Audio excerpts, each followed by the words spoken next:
அன்பார்ந்த ஞான ஒளி யூடியூப் சேனல் நேயர்கள் அனைவருக்கும் வணக்கம்.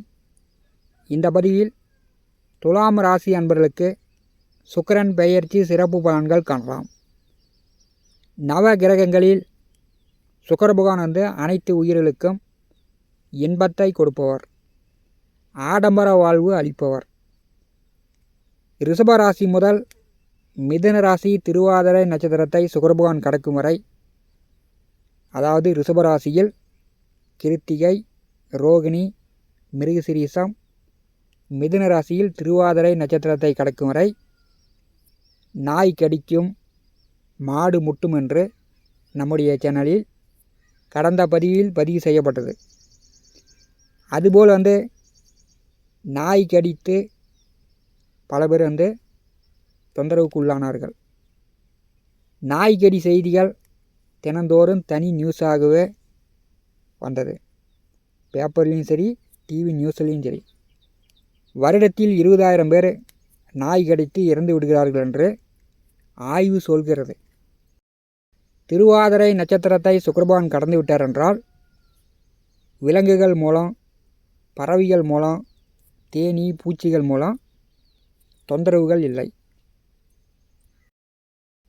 இனி கடகராசி முதல் துளாராசி வரை சுக்கிரபகவான் செல்லும்போது எதிர்வரக்கூடிய 4 மாதங்களுக்கு நாயால் தொந்தரவுகள் இல்லை, நாய் கடிக்காது.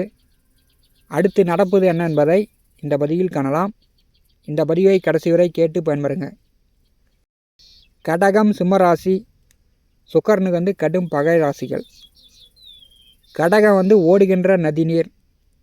கடகராசியில் சுக்கிரன் வரும்போது இந்தியாவில் வட மாநிலங்களிலும் கேரளாவிலும் அதிக கனமழை பொழியும், தமிழ்நாட்டிலையும் பொழியும். கடந்த வருஷம் வயநாடு வெள்ள பாதிப்பு ஏற்பட்டது. அப்போ கடகத்தில் சுக்கிரபகவான் இருக்கும்போது தான்.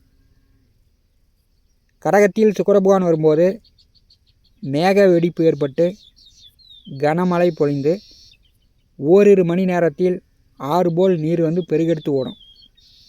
கடகத்தில் சுக்கிரன் இருக்கும்போது தான்.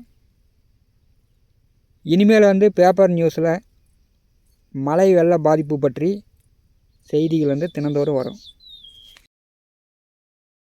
வாக்கிய பஞ்சாங்கப்படி 21/8/2025 முதல் தமிழ் மாத தேதிப்படி ஆவணி மாதம் 5 முதல் 30ஆம் தேதி வரை கடகராசியில் சுக்கிரபகவான் சஞ்சாரம் செய்வார். தற்போது கிழக்கு வானில் விடியற்காலை சுக்கிரபகவானையும் குருபகவானையும் ஒரு சேர தரிசனம் செய்யலாம். துலாம் ராசி அன்பர்களுக்கு 8ஆம் இடமான அஷ்டமத்திற்கும் ஜென்ம ராசிக்கும் அதிபதியானவர் சுக்கிரன், அசுர குரு. சுக்கிரபகவான் கோச்சாரத்தில் 6, 7, 10ஆம் வீடுகளில் வரும்போது சுக்கிரன் சார்ந்த விஷயங்களில் தொந்தரவுகளை ஏற்படுத்துவார் என்று ஜோதிட சாஸ்திரம் சொல்கிறது. துலாம் ராசி அதிபதி 10வது வீட்டிலே தொழில் ஜீவன கர்மஸ்தானத்திலே செல்லும்போது நீர் திரவகம் சார்ந்த தொழில் வேலை செய்யக்கூடியவர்கள், உணவு சார்ந்து தொழில் வேலை செய்யக்கூடியவர்கள், விவசாயிகள், விவசாயத்தில் கறவை மாடு வைத்து பால் கறப்பவர்கள் இப்போ நல்ல மகசூல் எதிர்பார்க்கலாம். விவசாயத்தில் பூஞ்செடி வைத்து பூ எடுத்து கொண்டிருப்பவர்கள் அதிக மகசூல் எதிர்பார்க்கலாம்.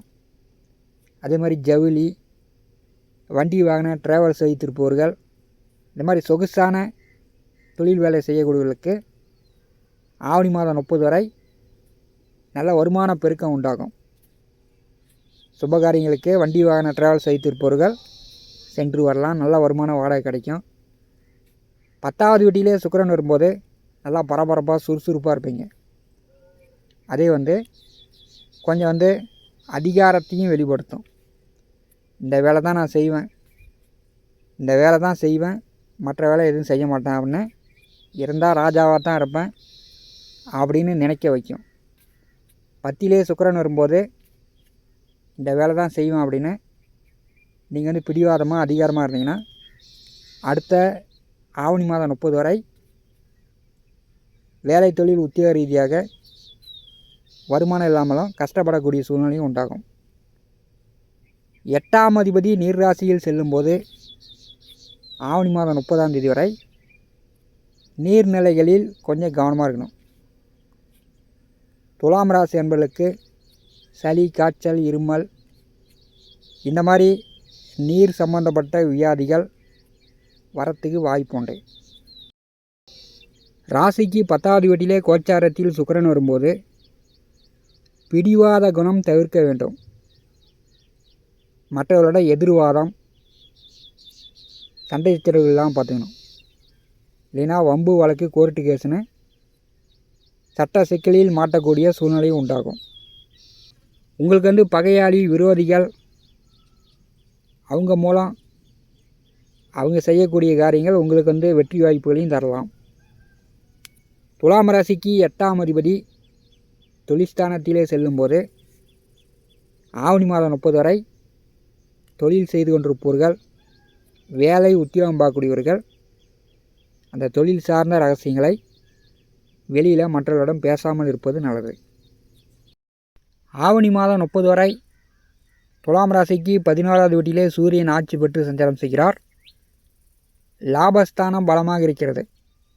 மூத்த உடன் பிறந்தவர்கள், நண்பர்கள், கூட்டாளிகள் வழியில் உதவியும் ஒற்றுமையும் உண்டு. நல்லா சந்தோஷமாக இருப்பீங்க. நல்லா லாபங்களை கொடுக்கும். துலாம் ராசிக்கு 9வது வீட்டிலே குருபகான் தன்னுடைய சொந்த நட்சத்திர சாரத்தில் செல்கிறார். குருபகானுடைய பார்வை துலாம் ராசிக்கு மிக பலமாக இருக்கிறது. குரு பார்க்க கோடி தோஷங்கள் நிவர்த்தியாகும். பாக்கியஸ்தானத்திலே குரு இருக்கும்போது பண சேமிப்பு உண்டு. தங்க நகை எடுக்கலாம். தங்கம் பேங்கில் அடமானம் வைத்து கடன் வாங்கியிருந்தீங்கன்னா கடனை திருப்பி கட்டிட்டு அந்த நகைகளை வாங்கிடலாம். குருபகான் தன்னுடைய சொந்த நட்சத்திர சாரத்தில் 9வது வீட்டில் செல்லும்போது